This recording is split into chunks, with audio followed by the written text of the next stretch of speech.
Of course, it was a tough beginning of the season for us, and we obviously understood that it wasn't good enough.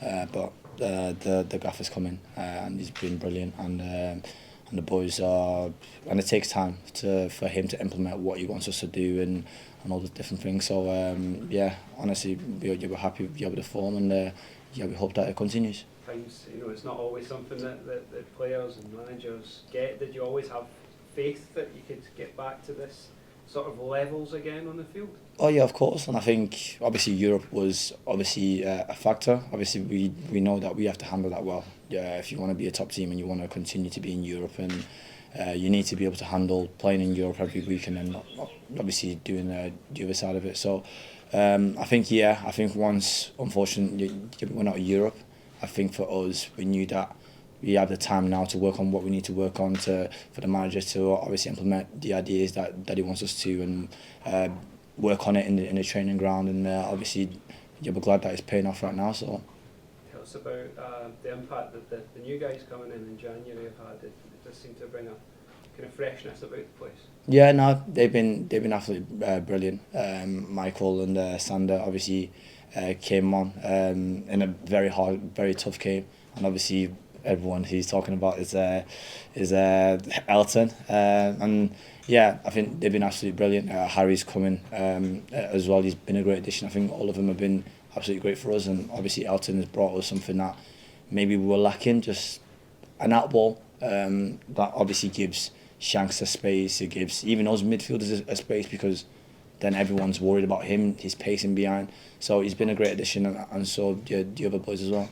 Elton seems like a personality off the field as well. He seems like a strong character. Can you tell us about? It's almost, he feels like he's quickly gone into a sort of almost leadership role in there. Oh, 100%. Yeah, he is a leader. Like when I first met him, he is a leader. We were sharing a room. I think it was against Aberdeen away, and you can just tell even when we were speaking, and like it was. So he's definitely a leader. He's loved here. His personality is great. Me and him speak the same language, so we speak Lingala. So at times we're speaking our own language, and everyone's just looking at us. So honestly, he's been a great addition, and more than just a footballer, like great friend, great personality, great character, and that is what we have in this change room. Even though the results at the start of the season wasn't going well, we knew that what we had in the change room, it was just more than ability. It was players that have character, and it was players that care for one another. So ultimately, when you have that and you have that foundation, you know with the ability, then you're going to do all right. You need a lot of character when you come up against Rangers in the league. It's just a good spot for you to be getting them, though. Obviously, they've had a knock with a real kind of shock result, but the form that you guys are in as well, how much do you guys look forward to taking them on at Tynecastle now? Of course, you're always looking forward to these games. These are the biggest games, the best players in the league, so you always want that challenge. I was joking around before I think it was before obviously the last game. I was joking around with Shanks, and like we always seem to get them when they need to like bounce back, and they've had a bad results. Like check it up over the years, it always happens. So it is a good, and it's also a bad thing in terms of it's a good because confidence is low, bad results and whatever, and obviously we're in good form, but it's also good for like, and it's also on the other spectrum of things, it's they have to respond. So whenever you have to respond, that means they're going to be coming and they're going to be really at it. So that is a challenge for us as well. They are a great team, one of the best in this league, of course, and for us it's that challenge of knowing that they are coming and they want to win and they want to make a statement win against us who are in a good form. And obviously for us, we want to ruin that and we want to beat them. So. You mentioned that you always seem to face them when they need to get that win.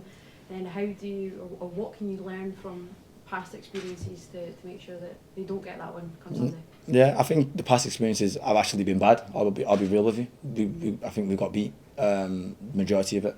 So I think for us it's knowing that okay, like we can get at them, but you also need to respect them in terms of okay, these are good players, like, and they're there for a reason. Like I always think that the best players, it's their mentality. I know obviously they've got great ability, but it's also the mentality that separates other players. So they're more like they are more than capable of handling that pressure, and most of the best players, they thrive off that pressure. So for us, it's, as I said, respecting them, but obviously not too much respect. I know you mentioned them earlier and you had the big smile on your face when you were speaking about Elton, but is he then one of those players with that mentality that this can even be a game that he shines even more than he already has? 100%, 100%. I think I texted him after the last game, and I was like, yeah, you're going to enjoy this game. And like he lives for these moments. So does Shanks, and he's proven that plenty of times. So you need your game changers to be at it. So Elton is one of those characters. As there are also many in the teams, and obviously Shanks, who's proven that you can do that. So yeah, we also have players that love the big moments and they're forever fit. So it's going to be a good game. You were mentioning Europe a lot earlier and how much you've learned there. Just on the cusp of the top six now, do you have an eye on Europe already? Again, trying to achieve that for next season? Of course, I think you should have. Obviously, you should be careful to not go back where you've just been, but obviously also looking forward. Obviously taking it game at a time, because that's all you can really do. With the season that we've had, you can get so carried away and whatever. So yeah, I think that is a possibility. Like, I can't come here and lie to you and be like, oh well, it's not, because it is a possibility. But I think ultimately it's one game at a time.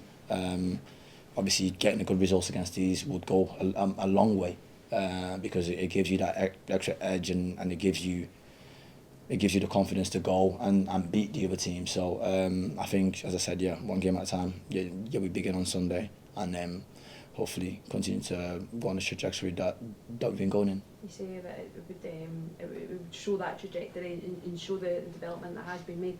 Just how much of a statement would it be to get a result against Rangers, and particularly under this new manager? Huge, absolutely huge. I think whenever you beat Rangers or Celtic, it's a huge statement.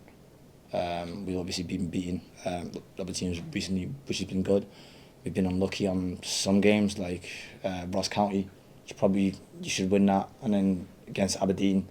So we probably should have 4 more points than what we have.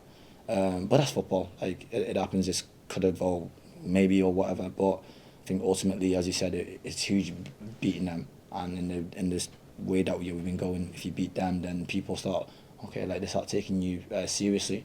So hopefully that will be the outcome, and you can get a good your result against them. Full 120 minutes for you on Monday night. How are the legs feeling after that one? Yeah, I feel good.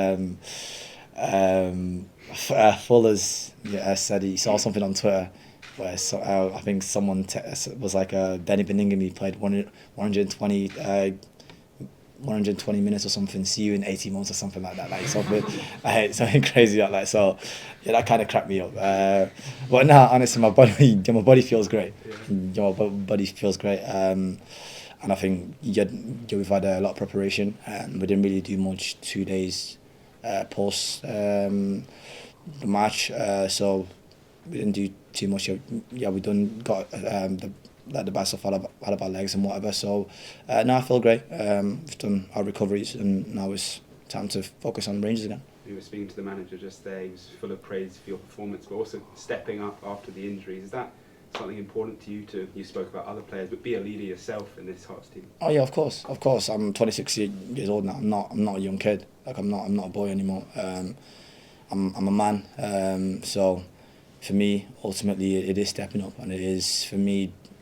And my leadership's a little bit different. It's not, you will never really hear me scream and whatever, but it's a leadership of taking the ball. That is something that I need to try and implement in this game. Like, try and implement yourself into the game, try and get on the ball, get the team ticking, and that's the bravery of it. I feel like many people speak about bravery of just running around. It's not brave. It's not brave. Anyone can run around. We can get the people that can run more than us. But it's in the games against Rangers, it's a game against Celtic where you need to put your foot in it. You need to make sure you get your team better control, because Rangers and Celtic, and Rangers specifically, as we're talking about, are a great team, and they're going to control the game in spells of time. But I think also you need to step up and try and implement your game and try and get the team going to give the best chances for the Eltons and the Shanks and the players that I spoke about before to get their chances. You made light of it there, the criticism you saw of the 120 minutes thing, but Yeah. does that sort of thing kind of spur you on to kind of defy those kind of people that try to bring you down? I'll be so real with you. Like, for me, fans in this game are the best thing. Like, without their support, we wouldn't be where we are as footballers. And like, when we're playing in COVID, it was dead. Like, let's be so real. Like, no one wants to be like, you want that pressure and whatever. But ultimately, for me, the opinions of men, good or bad, doesn't affect me. I don't look at it. I don't care. Because for me, it's like, why would you listen to random people that you don't know? Like, do you get what I mean? Like, I care about everyone in the world. I wish everyone the best. Like, I really do, and I care about what everyone's going through. But ultimately, if you're not my family and if you're not my friends, then whatever you say about me doesn't really matter. So that's kind of like the lines where I'm at, good or bad. If I'm playing well, it just goes away. If I'm playing bad, it just goes away. Because that's the mindset that you need to have. Never too high, never too low.